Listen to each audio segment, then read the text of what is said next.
코로나19 확진자가 7,000명을 돌파했습니다. 강원도에서는 춘천과 원주 등 공공기관의 직원들이 연달아 확진 판정을 받으면서 방역과 행정에 동시에 비상이 걸렸는데요.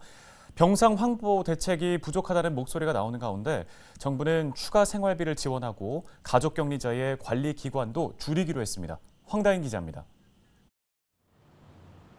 지난 7일 강원도청 공무원 한 명이 코로나19 확진 판정을 받았습니다.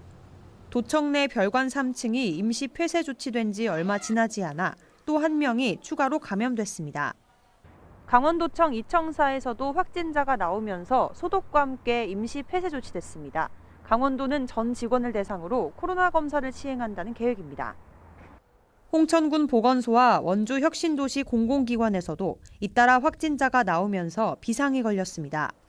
지난 7일 기준 강원도 내 신규 확진자 수는 143명, 춘천 47명, 원주 25명, 강릉에서는 18명의 확진자가 쏟아졌습니다. 강원도 누적 확진자는 9,600명에 육박하면서 10,000명대를 눈앞에 두고 있습니다. 문제는 또 있습니다. 7일 오후 전국 중환자실의 병상 가동률은 78.7%, 강원도의 병상 가동률도 70%를 넘어섰습니다. 이 가운데 중환자 전담 치료병상 36개는 지난 5일부터 모두 환자가 입원해 잔여 병상이 없는 상태입니다. 이에 따라 방역당국은 재택치료 추진 체계를 더욱 강화하겠다고 밝혔습니다. 시군구별로 재택치료 추진단을 부단체장 책임하에 구성하고 보건소 외 행정 인력을 재택치료 업무에 추가적으로 배치합니다. 관리 의료기관과 단기 외래진료센터 등 재택치료에 필요한 의료 인프라도 계속 확충할 계획입니다.